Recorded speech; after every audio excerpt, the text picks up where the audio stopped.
आप कहेंगे बिल्कुल है भैया, ब्रिटेन में लोकतंत्र है, यहाँ पर पीएम होता है नहीं होता ब्रिटेन में? और पीएम कैसे चुना जाता है? जैसे हमारे यहाँ पर पीएम चुना जाता है, मेजोरिटी से, बहुमत जिसको प्राप्त होगा उस दल का नेता। लेकिन ब्रिटेन में क्या साथी, ब्रिटेन आपका रिपब्लिक है, गणराज्य है? तो आप कहेंगे नहीं। Why not? क्योंकि मैंने बोला गणराज्य में क्या होगा, जो प्रमुख होगा वो निर्वाचित होगा। प्रमुख यानी कि जो राष्ट्र का प्रमुख होगा वो कैसा होगा, वो निर्वाचित यानी कि इलेक्टेड होता है, एक इलेक्टेड पर्सन होगा। और राष्ट्रपति साहब हमारे इलेक्टेड है। लेकिन क्या ब्रिटेन में ये होता है? आप कहेंगे नहीं। क्योंकि ब्रिटेन में कौन होता है आपका, ब्रिटेन में तो आपका हम कह सकते हैं जो सम्राट होता है, सम्राट। और सम्राट क्या इलेक्टेड होता है? आप बोलेंगे सम्राट तो भैया वंशानुगत होता है, राजा का बेटा ही राजा बनेगा, हेरिडेटरी होता है। क्या बोलेंगे इसको हम? हेरिडेटरी होता है। जैसे मैं अभी पूछूं आपसे, ब्रिटेन में वर्तमान में सम्राट कौन है, कितने लोग बताएंगे? अभी हाल ही में चार्ल्स तृतीय है, 2022 से, 2022 से चार्ल्स थर्ड है, चार्ल्स थर्ड। ब्रिटेन में प्रधानमंत्री कौन है अभी वर्तमान में? तो चार्ल्स थर्ड से मतलब क्या हुआ, क्योंकि 2022 से ये है, तो 2022 में क्योंकि एलिजाबेथ जो सेकंड थी इसकी माँ, उसकी डेथ हो गई थी 2022 से। और अनिश्चित समय के लिए रहेगा। और यहाँ पर गणराज्य में क्या होता है, गणराज्य में क्या होता है, ये नियत समय के लिए होता है। किसके लिए? फॉर ए फिक्स टाइम, नियत समय के लिए। ओके। और वहां पर क्या होगा, अनिश्चित समय के लिए। याद रहेगी छोटी सी बात। तो हमने बोला कि भैया भारत के मामले में हमको ये बात क्लियर है। अब तक साथी हमने दो बात जानी। दो बात क्या? मैंने बोला प्रस्तावना हमको चार बातें बताती है, जिसमें शक्ति का स्रोत भारत के लोगों में है, उस पर जो आपका आलोचनाएं हुई वो बात हमने जानी। शासन कैसा होगा हमारे यहाँ, संपूर्ण प्रभुत्व संपन्न, किसी के भी साथी हम बाध्य नहीं होंगे, अधीन नहीं होंगे। समाजवादी में हमने समाजवाद को समझा क्या होता है। भारत में कैसा समाजवाद है बताइए जरा मुझे, कैसा समाजवाद है? तो आप कहेंगे भारत में भैया लोकतांत्रिक समाजवाद है। पंथ निरपेक्ष की बात हमने की, लोकतंत्रात्मक गणराज्य, डेमोक्रेटिक रिपब्लिक हमारे यहां पर होगा। तो ये दूसरी बात, शासन का स्वरूप। आपसे चार विकल्प देके क्वेश्चन पूछेगा, प्रस्तावना किसके बारे में नहीं बताती है, लिख देगा शासन का स्वरूप। एक विकल्प दे देगा आपको शक्ति का स्रोत, और तीसरा, तीसरा आप बात करेंगे, तीसरा है संविधान का स्वरूप कैसा होगा। तीसरी बात है, प्रस्तावना हमें बताती है संविधान का स्वरूप। चीजें बच्चे आराम से विस्तार से समझ में आ रही हैं या नहीं? उम्मीद करूंगा बहुत अच्छे से समझ पा रहे होंगे। बस एक अवेयर स्टूडेंट की तरह रहना, बहकावे में मत आना। बहकावे से मतलब ये लो 5 मिनट में प्रस्तावना पढ़ लो और काम चला लो। आगे आएंगे। संविधान का स्वरूप कैसा होगा, यानी नेचर कैसी है। और नेचर की बात करते हैं, नेचर कैसा है हमारे यहाँ। तो नेचर में पहली चीज आती है यहाँ पर न्याय। न्याय कैसे, कितने न्याय की बात की गई है यहाँ पर बताएंगे? भैया तीन न्याय की बात की गई है, और तीन न्याय हैं आपके सामाजिक यानी कि सोशल जस्टिस की, जस्टिस की बात कर रहे हैं हम। एक बार पढ़ेंगे हम, अंत में पढ़ेंगे प्रस्तावना को, पहले हम सीखेंगे ताकि हमको सब एक शब्द का बहुत विस्तार से अर्थ पता हो। सामाजिक, आर्थिक, आर्थिक न्याय मतलब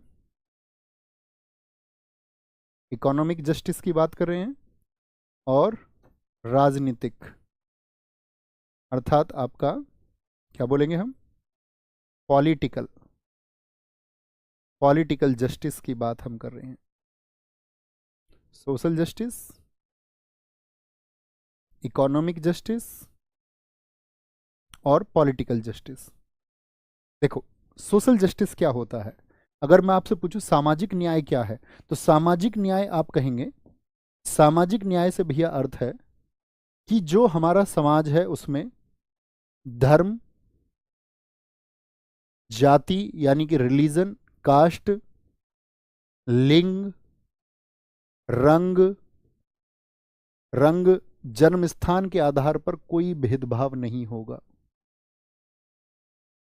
के आधार पर कोई भेदभाव लेकिन होता है नहीं होता हिंदुस्तान में? कोई भेदभाव नहीं। और उनका तो आदर्श था, वो तो चाहते थे कि ना हो, लेकिन होता है, आज भी होता है। क्या बोलेंगे यहां पर? No discrimination on the basis of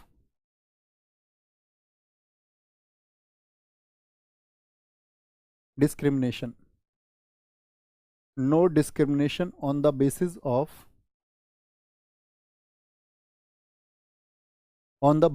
of religion, caste, gender, color and birth place। इस आधार पर कोई भेदभाव नहीं होना चाहिए। लेकिन भेदभाव होगा तो मैंने आपको बताया था, जैसे कि आपका छुआछूत का कोई भेदभाव हो रहा है, तो छुआछूत में मतलब कि आपका जो अबोलिशन ऑफ अनटचेबिलिटी किस आर्टिकल में है? आर्टिकल 17। तो उससे निपटने के लिए भी फिर सरकार ने उपाय बताए हैं। मैंने आपको पहली ही कक्षा में आप बात समझाई थी। क्या बोलेंगे? आर्थिक इकोनॉमिक जस्टिस की अगर हम बातें हैं, यानी आर्थिक आधार पर कोई भेदभाव नहीं होगा। यानी ऐसा नहीं होना चाहिए कि भी सुविधाएं आर्थिक आधार पर भेदभाव नहीं, लेकिन होता है, अभी पूरी तरह से एप्लीकेबल नहीं है। यानी no discrimination on the basis of economic, no. जैसे आर्थिक कैसे होता है भैया? आप अक्सर देखते होंगे अस्पतालों में गरीब व्यक्ति अक्सर न्याय के लिए तड़पते रहते हैं, और अमीर को जो न्याय है, क्या उसको भी ऐसे ही लाइनों में लगना पड़ता है गरीब व्यक्ति की तरह? उसको भी एक लंबे प्रोसीजर से होकर गुजरना पड़ता है? बताएंगे एक बार? आप कहेंगे बहुत जगह सुविधाएं भी हैं, लेकिन बहुत जगह एक अंतर भी है। लेकिन हमारी संविधान सभा तो चाहती थी ना कि भाई कैसा लोगों को कैसा न्याय मिले, आर्थिक न्याय, उनके भेदभाव नहीं होना चाहिए आर्थिक आधार पर। और राजनीतिक आधार पर इसका मतलब है सभी वर्गों के समान राजनीतिक अधिकार। ये हमारे यहाँ पर एप्लीकेबल बहुत अच्छे से है, सभी वर्गों के समान राजनीतिक अधिकार, ये संविधान सभा चाहती थी, समान राजनीतिक अधिकार, यानी कि इक्वल पॉलिटिकल राइट्स,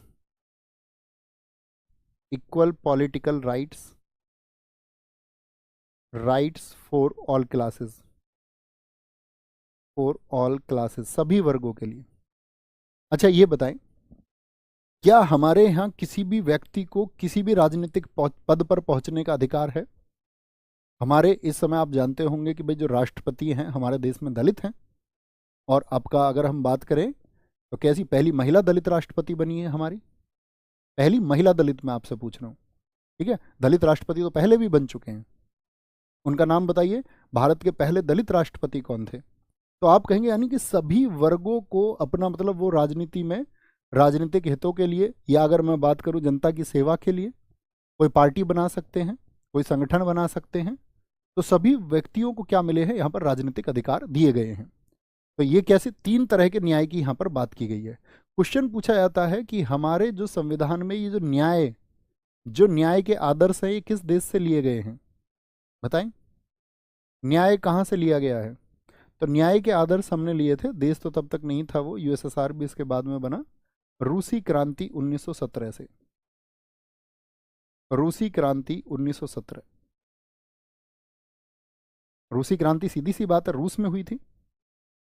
अब रूस में जब क्रांति हो रही थी तो समझिए, देखो रूस में क्या था कि 3 वर्गों में लोग बटे हुए थे, प्रथम श्रेणी, द्वितीय श्रेणी, तृतीय श्रेणी। फर्स्ट क्लास में आता था इलाइट, मैं लिख के बता देता हूँ आपको, 1 2 3। एक में आता था इलाइट क्लास, राजा के करीबी लोग। सेकंड में आते थे आपका जो बिजनेसमैन थे, उद्यमी थे, जमींदार थे, जो आपका जमींदार थे। थर्ड में आती थी लेबर, कौन? लेबर हो गए, फार्मर हो गए, यानी कि जो मजदूर थे, किसान थे। अब जो ये इलाइट क्लास थी, जो किंग क्लास थी, राजा वाली जो क्लास थी, ये बिल्कुल नहीं चाहता था इन लोगों को कोई अधिकार मिले। और जब फर्स्ट वर्ल्ड वॉर चल रहा था 1914 से 18 तक, तो उस दौर में क्या हुआ कि रूस आपका कमजोर हुआ थोड़ा सा, और यहाँ का जो शासक था जार निकोलस, उसके खिलाफ जनता ने विद्रोह कर दिया।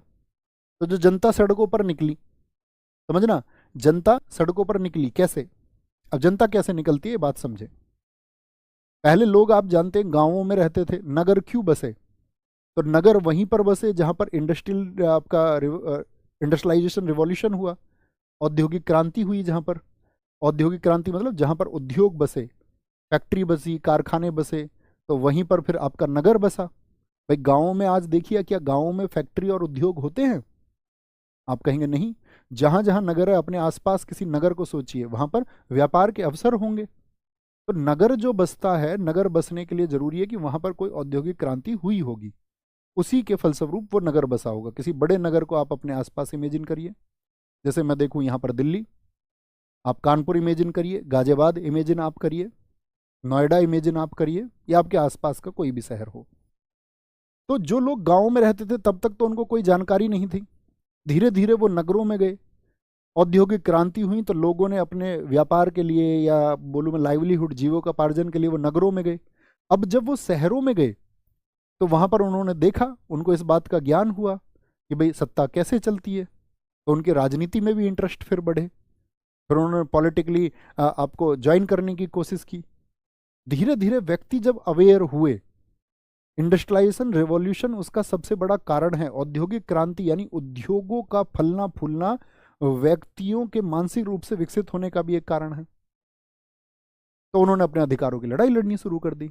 लेकिन ये राजा नहीं चाहता था कि भाई उनको जो है उनके अधिकार मिले, लेकिन जनता ने 1917 में विद्रोह कर दिया। उन्होंने बोला कि ये सड़कों पे जो कुछ है इसको लूट लो, जैसा मार्क्स कह रहा था, लूट लो इनको।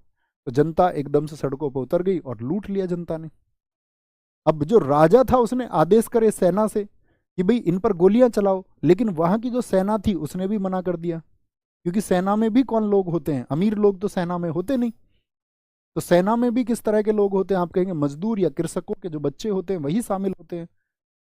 तो कहने का मतलब है जार निकोलस का तख्ता पलट हो गया, बोल्शेविक क्रांति उसको बोलते हैं।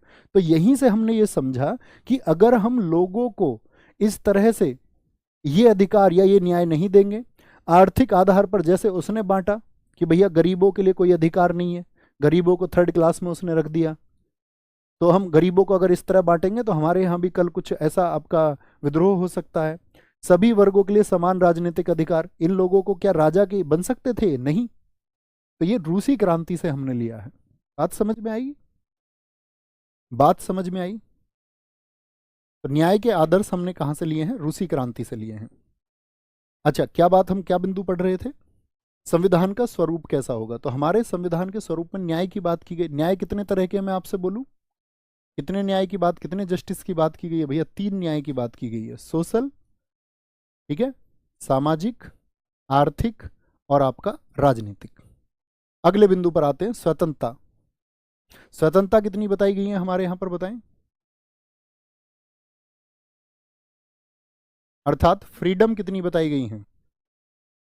स्वतंत्रता की जब हम बात करते हैं तो आप कहेंगे भैया 5 प्रकार की स्वतंत्रता हमारे यहां पर बताई गई है। 5 प्रकार की स्वतंत्रता कौन कौन सी हैं? जिसमें पहली आती है विचार, यानी कि फ्रीडम ऑफ थॉट। थॉट। दूसरी स्वतंत्रता बताई गई है अभिव्यक्ति की, और इसके लिए तो मौलिक अधिकार भी है, विचार एवं अभिव्यक्ति की स्वतंत्रता, इसको मौलिक अधिकार भी बनाया गया। फिर अभिव्यक्ति की स्वतंत्रता यानी कि फ्रीडम ऑफ एक्सप्रेशन।